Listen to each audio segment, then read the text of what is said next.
giới chim độc lạ, mời mọi người vào khám phá một số loài chim độc lạ. Loài chim thứ nhất là bồ câu Nicobar, được tìm thấy ở quần đảo Nicobar của miền Đông Mã Lai, và ở Việt Nam được tìm thấy ở Côn Đảo Bà Rịa Vũng Tàu. Và đây là loài chim có màu xanh lục với ánh kim rất đẹp. Loài chim thứ hai đó là bồng tranh Philippines. Bồng tranh Philippines sở hữu một thân hình nhỏ bé nhưng có màu sắc sặc sỡ và nhìn đến ngẩn ngơ người.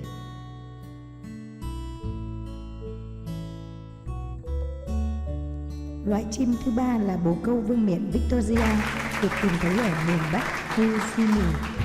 Có kích thước khoảng 70 đến 75 cm và nặng khoảng 2,5 đến 3 kg.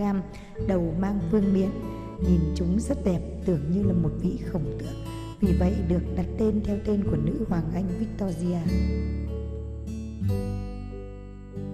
Loài chim tiếp theo là loài chim vàng Anh. Vàng Anh có phải vợ anh chui vào tay áo.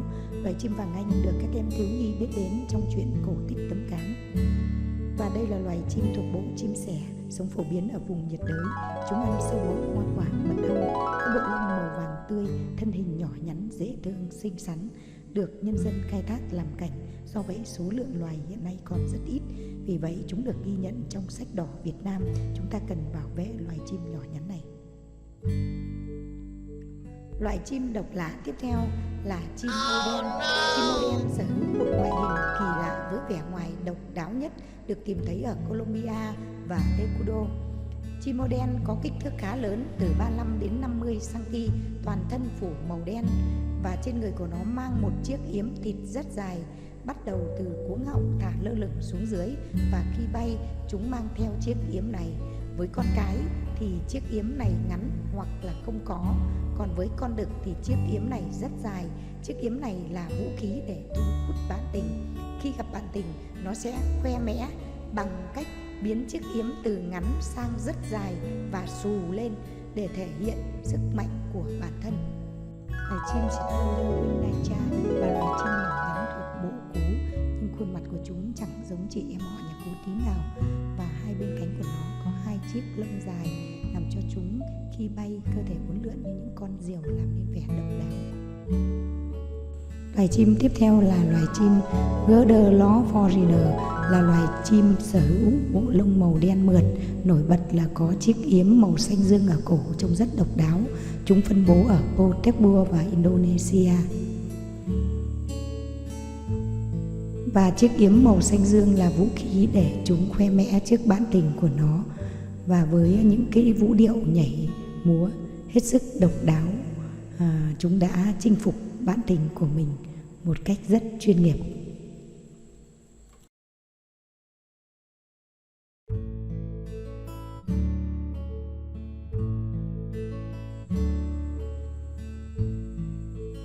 Loài chim tiếp theo là chim cutmurt. Cutmurt là loài chim được tìm thấy ở đảo Cutmurt, Ấn Độ Dương. Dân bản địa gọi chim này là chim cướp biển, do chúng chuyên cướp thức ăn từ những con chim khác. Và thông thường loài chim này sống theo cặp. Con đực có cổ họng dạng túi màu đỏ đặc trưng và không có lông.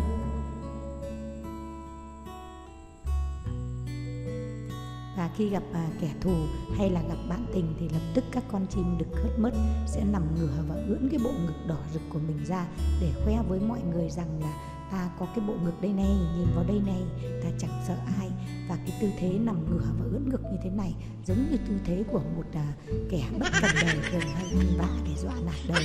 Và đây cũng là động tác khoe mẽ thể hiện của các con chim đực Cutmurt. Loài chim độc lạ phải kể đến đó là kền kền vua, là loài chim lớn được tìm thấy ở Trung và Nam Mỹ. Kền kền vua có màu sắc sặc sỡ ở phần đầu và phần cổ, có màu đỏ rực, lại trụi lùi lông. Trông chúng thật dữ tợn, giống như là một loài chim săn mồi khét tiếng vậy. Có lẽ do chúng phải tranh giành những phần thức ăn còn sót lại từ những con động vật khác. Kền kền vua có màu lông chủ đạo là màu trắng, phần cánh và phần đuôi có màu đen. Và khi chúng dang đôi cánh ra thì giống như một vị vua mang chiếc long bào hoặc chiếc áo khoác, trông thật oai phong. Song thức ăn của kền kền vua lại không có gì là cao lương mỹ vị cả, có thể nói là khá khiêm tốn. Đấy là loại thức ăn bỏ đi. Phần thức ăn xác thối kền kền vua rất ưa thích. Chúng sẽ là người đi sau thu dọn chiến trường phần thức ăn dư thừa do các loài động vật săn mồi bỏ sót lại. Do vậy, kền kền vua là loài có ích, giúp ngăn chặn sự lây lan của dịch bệnh. Kền kền vua còn được biết đến là loài chim khá chung thủy với bạn đời. Chúng có thể sống với bạn đời suốt 30 năm. Song còn được gọi đến là loài kền kền kinh tởm bởi chúng đắm mình trong sự thối rữa. Loài chim độc lạ tiếp theo phải kể đến là chim uyên ương. Chim uyên ương là vịt nước hay còn gọi là vịt Bắc Kinh bởi vì được tìm thấy ở Bắc Kinh, Trung Quốc, có quan hệ hòa gần gũi với vịt California, có bộ lông sặc sỡ và có cách mọc đặc trưng. Phần lông ở hai bên hông cánh mọc dựng ngược như hai cánh buồm và chúng sống thành từng cặp rất chung thủy, một mái một trống và sống trọn đời. Chính vì thế chim uyên ương được gọi là chim biểu tượng của lòng chung thủy, và những đôi nam nữ yêu nhau người ta thường hay gọi là những đôi uyên ương.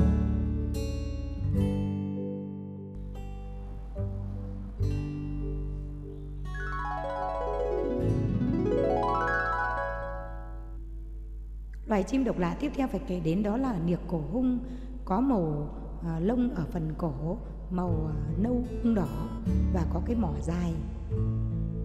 Và loài chim này được tìm thấy ở Tây Bắc, Lào Cai, Lai Châu, Yên Bái, và trên thế giới thì tìm thấy ở Nepal cũng như là ở Ấn Độ, Bangladesh. Loài niệc cổ hung là loài chim lớn có màu sắc đẹp và phần mỏ của nó không có cái mỏ sừng nhô lên ở trên mỏ, và thường để săn bắt, để chủ yếu để lấy thịt. Chính vì thế cái môi trường sống của nó cũng đang bị đe dọa. Và đây là loài chim thuộc họ hồng hoàng. Nó khác chim hồng hoàng ở chỗ là phần trên nó không có cái mỏ sừng nhô lên mà thôi. Và hiện nay số lượng loài cũng đang bị giảm sút, cho nên là cần được bảo vệ. Và nó là loài được ghi trong sách đỏ Việt Nam, phần động vật trang 284. Loài động vật tiếp theo phải kể đến là phướn đất, được tìm thấy ở Thanh Hóa, Nghi Xuân, Nghệ An và ở Hà Tĩnh, Thừa Thiên Huế. Và trên thế giới thì tìm thấy ở Thái Lan, Lào, Campuchia. Loài phướn đất có đặc điểm mỏ và chân có màu đỏ, trông rất đẹp mắt. Phần đầu thì có bộ lông óng ánh màu xanh tím, phần lưng có bộ lông màu xám tro hoặc xanh nhạt, và nó được khai thác để làm cảnh, cho nên số lượng loài hiện nay giảm sút và được ghi trong sách đỏ Việt Nam, phần động vật trang 279.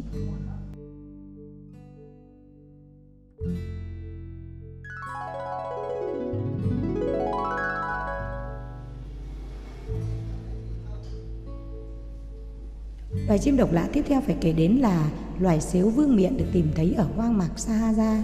Chúng quen sống ở vùng đầm lầy và không có thói quen di cư. Trên đầu có chùm lông óng ánh rất đẹp, và phần lông của nó điểm những cái đốm đỏ, đốm cam, trông rất bắt mắt. Và sếu vương miện hiện nay có số loài đang ngày càng giảm sút. Chim trĩ vàng lần đầu tiên được đưa đến châu Âu ít nhất vào thế kỷ 18. Chúng có đặc điểm là bộ lông sặc sỡ, trên đầu có chùm lông tơ vàng óng ánh rũ xuống, phần cổ các lông xếp lớp màu vàng giống như người đeo vòng vàng vậy. Toàn bộ phần thân màu sắc chủ đạo là màu đỏ rực, phần lông đuôi dài có những chấm sáng màu đen, trông rất độc lạ và đẹp mắt. Khi chúng di chuyển, phần đuôi dài trông rất huyền chuyển. Chim trĩ vàng được khai thác làm cảnh và chúng rất dễ nuôi đối với người dân Trung Quốc. Người ta gọi chim trĩ vàng bảy màu là chim phượng hoàng lửa, và được viết trong các tiểu thuyết cũng như nhiều tác phẩm văn học đã nói đến loài chim trĩ vàng này. Với nước ta thì chim trĩ bảy màu được chia làm 3 loài: chim bảy màu đỏ, chim bảy màu vàng, chim bảy màu xanh.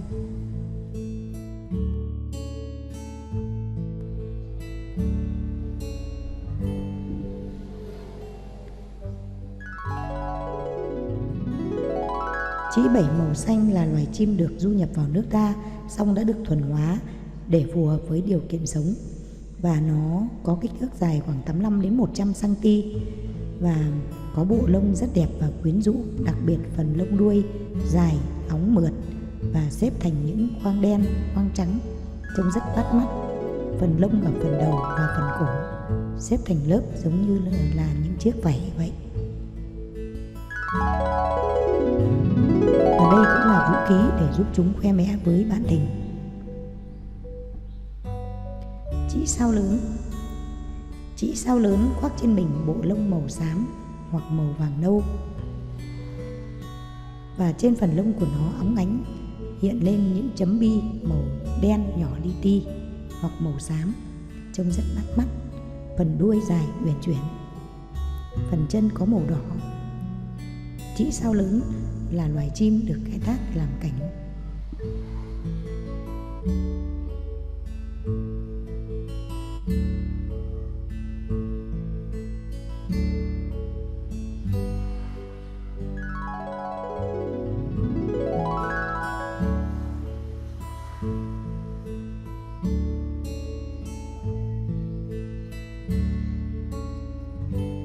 Trĩ sao lớn có mặt ở khắp Đông Nam Á, Việt Nam, Lào, Malaysia. Thức ăn chủ yếu là hoa quả và sâu bọ.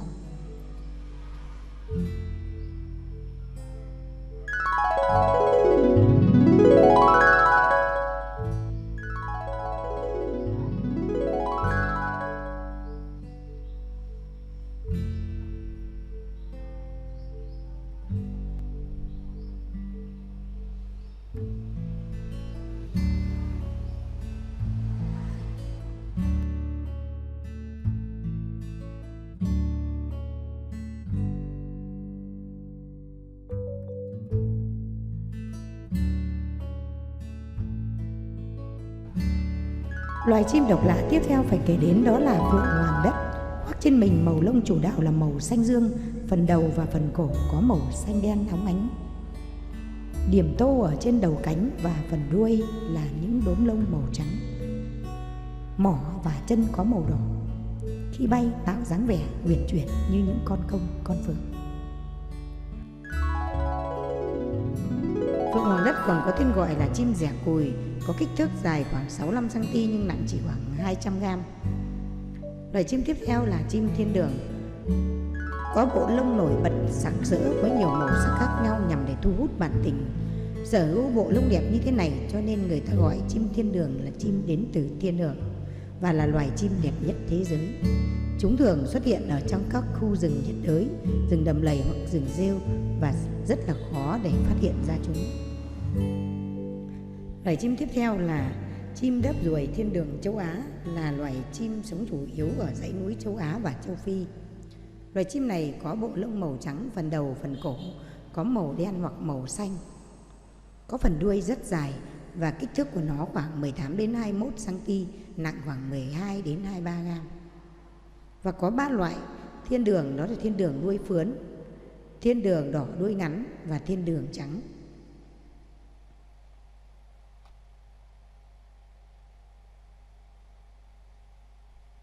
Loài chim tiếp theo là chim đuôi mảnh Achapia. Chim đuôi mảnh Achapia cũng thuộc họ chim thiên đường. Chim trống có 2 chiếc lông đuôi dài đặc biệt để gây ấn tượng với con chim mái.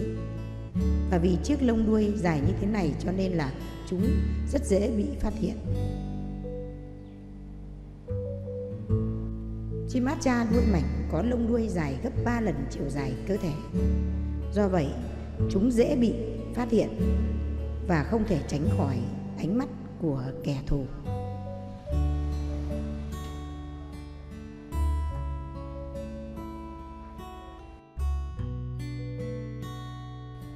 Chim Achapia đuôi mảnh được tìm thấy ở trung tâm cao nguyên Papua và New Guinea.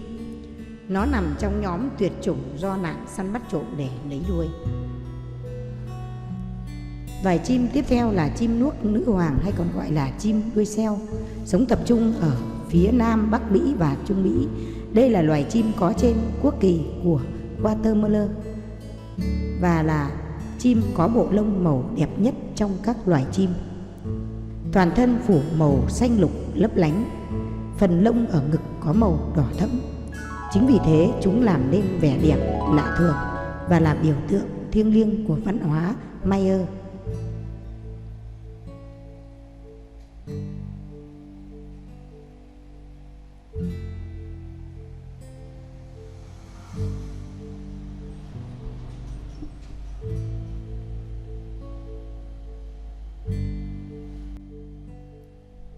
Chim thiên cầm hay còn gọi là chim bia lớn. Chim bia là loài chim bản địa của Australia, là loài chim có kích thước lớn, nặng khoảng 1,1 kg, lông đuôi dài khoảng 55 đến 70 cm. Con chim trống mất khoảng 7 năm để nuôi cho chiếc lông đuôi phát triển hoàn toàn. Và trong số chiếc lông đuôi của chúng thì có 2 chiếc có hình dạng kỳ lạ, cong vút và có những vằn đen trắng trông rất độc đáo. Và khi tán tỉnh bạn tình, chúng lật úp 16 chiếc lông đuôi qua đầu tạo thành một chiếc màn tre. Chim thiên cầm có cơ quan minh quản phát triển, cho nên dễ dàng bắt chước tiếng của các động vật cũng như tiếng xe cộ. Loài chim tiếp theo là chim công trắng hay còn gọi là công bạch tạng, là một loài chim biến thể do con người nhân tạo nên. Toàn bộ phần thân của nó có màu trắng muốt. Chính vì thế tạo nên vẻ độc đáo của loài công. Chim công còn gọi là cuông hay khổng tước, đặc biệt là công lam đến từ Ấn Độ hoặc châu Á.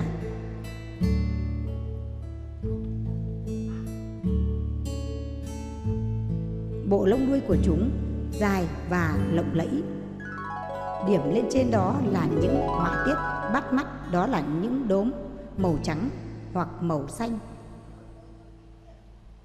Và khi chúng xòe đuôi hoặc dang rộng cánh thì vũ điệu múa của chúng luôn làm say đắm lòng người.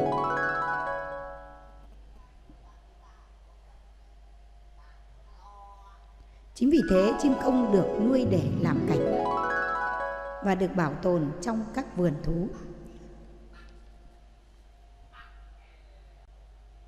Và trong thiên nhiên còn có nhiều loài chim độc đáo khác như chim hồng hoàng. Chim hồng hoàng ngoài chiếc mỏ của mình còn có thêm phần mỏ phụ màu đỏ ở bên trên, màu lông xám, điểm tô các khoang trắng trông rất bắt mắt. Và loài chim tiếp theo là chim hồng hạc.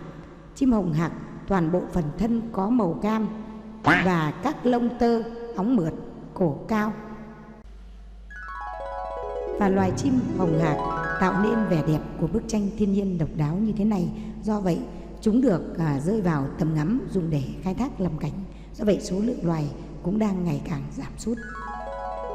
Và chương trình khám phá thế giới chim độc lạ đã mang đến cho quý vị rất nhiều các loài chim lạ, chim quý, chim hiếm.